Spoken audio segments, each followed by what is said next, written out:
CMR shopping mall Dasara ధమాకా offers అద్భుతమైన offers తో పాటు అబ్బురుపరిచే స్పాట్ గిఫ్ట్స్. చుట్టుపక్కల ఎక్కువ ఫార్మా హబ్ అనమాట.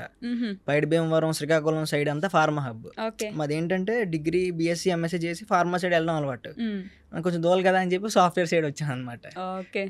కానీ నిజంగానే మీ సైడ్ కొంచెం ఎటకారం ఉంటదండి, ఎక్కువే కదా, ఎట్టకారం ఉంటది. ప్రేమ కూడా ఎక్కువే ఉంటది. మళ్ళీ ప్రేమ ఏమి ఉండదు కానీ ఎట్టకారం అయితే ఎక్కువ ఉంటదండి. ఇప్పుడు నేను ప్రేమ అని చెప్పబోతే నన్ను వేసుకుంటారండి, మీరైతే అనుకోవచ్చు. నేను మా దగ్గర గోదావరి వాళ్ళకి ఏంటంటే డబ్బులు ఉంటాయి కాబట్టి ఎట్టకారం వచ్చింది, మాకు డబ్బులు లేవు కాబట్టి ఎట్టకారం వచ్చింది.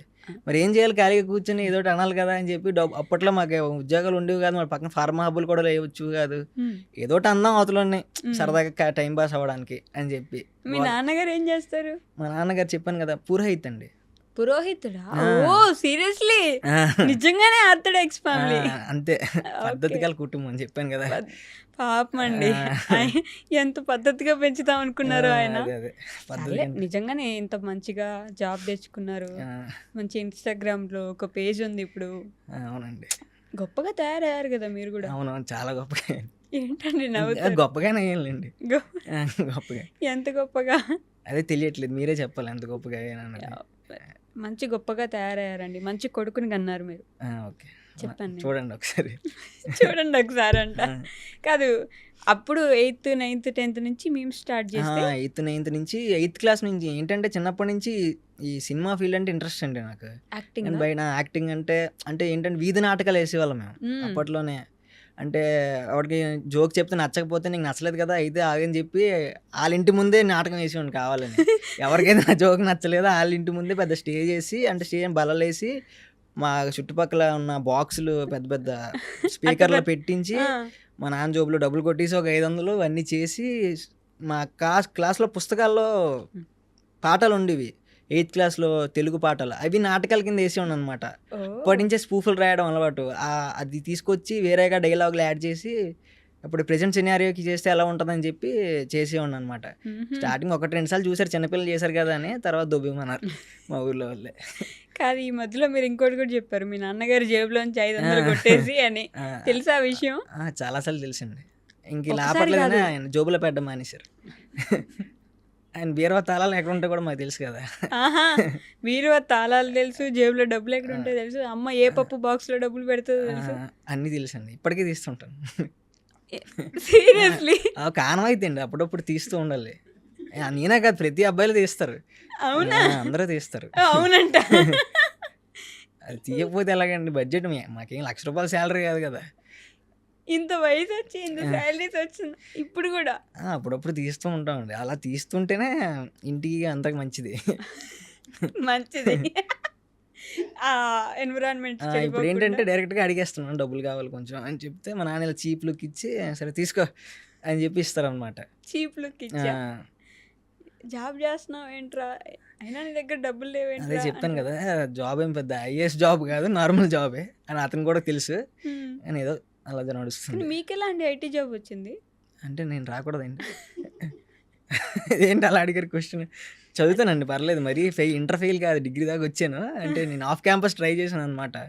ఇంక ఇలా వర్కౌట్ అవ్వట్లేదు, ఏదో చేయాలని చెప్పి ఆఫ్ క్యాంపస్ ట్రై చేస్తే ఇప్పుడు కరోనా టైం ఒకటి కదా, మీరు అనుకున్న నిజం కొంచెం కరెక్ట్ గానే. అలా కాదు నేను అడిగింది, డిగ్రీ వ్యక్తికి బీటెక్ లో వచ్చే ఐటీ జాబ్ కి సంబంధం లేదు కదా. డిగ్రీ వాళ్ళకి కూడా 20లో ఐటీ జాబ్స్ ఇచ్చారండి. ఓకే.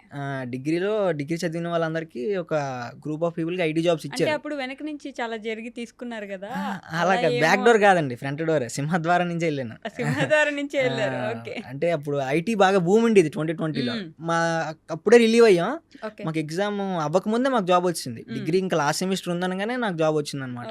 ఇన్ఫోసిస్. మా కాలేజ్ పీకింది ఏం లేదు, నేనే తెచ్చుకున్నాను. మా కాలేజ్ ఆఫ్ క్యాంపస్ ఇది. మా కాలేజ్ వాళ్ళు చేసింది ఏం లేదు. మా కాలేజ్ వాళ్ళు పూరా వర్స్ట్ కాలేజ్ అది. డిగ్రీ వాళ్ళు చేసింది ఏం లేదు. అంత నా కష్టం, నా సర్టిఫికెట్, నా చదువు, నా ఇంటర్వ్యూ నేనే చేసుకున్నాను, నేనే తెచ్చుకున్నాను. అంతే. కొంచెం ఫ్రస్ట్రేషన్ మా కాలేజ్ వాళ్ళ మీద, అసలు చాలా ఫ్రస్ట్రేషన్ ఉంది. ఎందుకండి పాపం వాళ్ళు ఏం చేశారు? అంటే అది కాలేజ్ కాదండి, అది ఎలా ఉంటుందంటే మా కాలేజ్ 4 ఫ్లోర్ బిల్డింగ్ ఉంటుంది. అంటే ఇప్పుడు కార్పొరేట్ ఆఫీసుల్లో అంటే ఒక స్టార్టింగ్ సెక్యూరిటీ ఆఫీస్ ఉంటుంది చూసారు, అంటే ఉంటుంది మాకు ఆఫీస్. మా కాలేజ్ అంతే ఉంటుంది. Okay. బీటెక్ కాలేజ్ అంటే ఎలా ఉంటాయి, అదో బ్లాక్, Security officer. ఇదో బ్లాకు, అదో బ్లాకు, అక్కడ గ్రౌండ్, అమ్మాయిలు అదే అనుకుని డిగ్రీ వెళ్తే ఏంటి ఒక బ్లాకే. హ్యాపీ డేస్ వచ్చి చూసేసి వెళ్ళారు కదా. హ్యాపీ డేస్ చూస్తే హృదయకాలయం కన్నా ఘోరంగా ఉంది మా కాలేజ్. ఒకటే బ్లాక్, అందులో ఏంటంటే హోటల్ రూముల కన్నా ఘోరం. జైల్లో అంటే ఖైదీ నెంబర్ 1, ఖైదీ నెంబర్ 2, అది ఇది, పెద్ద ఖైదీలు, చిన్న ఖైదీలు, బాల ఖైదీలు, నేరస్తులు, అందరూ 10 రూములు ఒకే బ్లాక్లో. ఇది ఇక్కడ 10, అక్కడ 10, అక్కడ 10. దానికి వాళ్ళు ఇచ్చే బిల్డప్ ఏదో పెద్ద బిట్స్ పిలాని ఇలా బిల్డప్ ఇస్తారు మా కాలేజీలో. కాలేజ్ పేరు చెప్తారా? వద్దులేండి.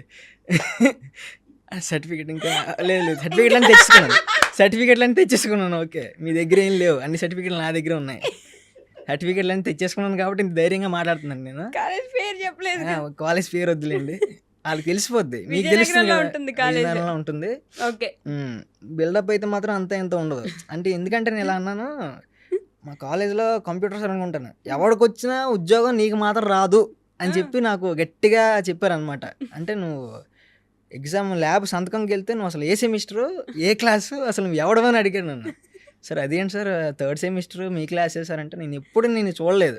అటెండెన్స్ జీరోనా? అటెండెన్స్ వెళ్ళేవాడిని కానీ ఆవిడ కనిపించేవాడిని కాదు. అండ్ లాస్ట్ బెంచ్లో కూర్చొని మేము చేసుకుంటే ఆవిడ కనిపిస్తుంది. అసలే సార్లు సాగం చూడరు.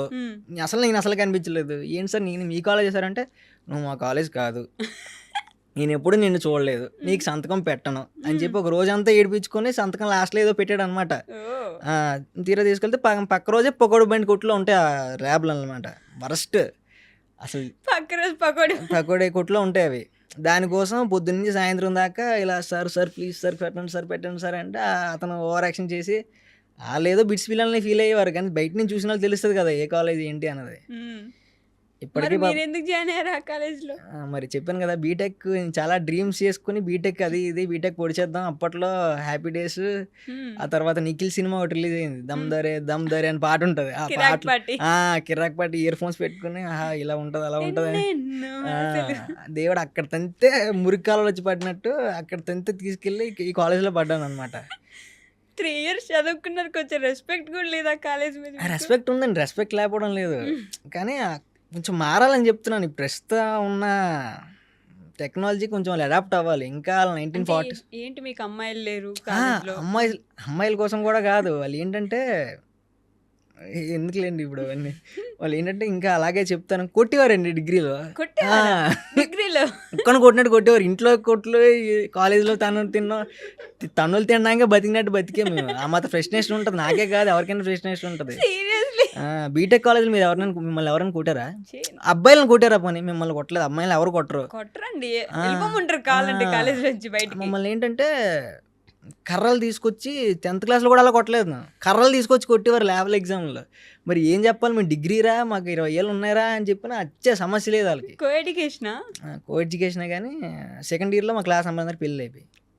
అంటే వాళ్ళు అంతే 2 ఏళ్ళు కష్టపడి ఫస్ట్ బెంచ్లో పక్కోడు కూడా చూపించుకుంటూ దగ్గర రాసేసుకుని 2nd ఇయర్లో పెళ్లి చేసుకుంటారు. 3rd ఇయర్లో ఇంకా ఎందుకులేండి చెప్పండి. 3rd ఇయర్లో వద్దు, నన్ను తిట్టుకుంటారండి డిగ్రీ వాళ్ళందరూ. ఇప్పుడు ఖచ్చితంగా తిట్టుకుంటారు అమ్మాయిలు. కాంట్రవర్సీ అయిపోతుంది, ఏదో మాట్లాడేస్తున్నాను నేను. బేసిక్గా డిగ్రీ ఒక మంచి కోర్సు, డిగ్రీ చాలా మంచి కోర్సు. డిగ్రీ మీద నేను చాలా వీడియోలు కూడా చేశాను, కానీ డిగ్రీ కాలేజీలు మారాలి. డిగ్రీ కాలేజీల పద్ధతి వైఖరి కొంచెం మారాలి, మారాలి. ఎందుకంటే వాళ్ళు కొంచెం కార్పొరేట్ లెవెల్స్కి వెళ్ళాలి. ఇంకా మాకేం తెలీదు, డిగ్రీ వాళ్ళు ఊరోళ్ళు, డిగ్రీ వాళ్ళని ఇలా అనగదొక్కేద్దాం, వాళ్ళకి ఏం తెలీదు, ఇంగ్లీష్ కమ్యూనికేషన్ స్కిల్స్ అసలు నేర్పించరు, 0. మా క్లాస్లో అంతో ఇంతో మేము నాలెడ్జ్ ఉంది, కమ్యూనికేషన్స్, ఇన్స్టాగ్రాము ఇలాగ ఉంటుంది, పేజెస్ ఉంటాయి.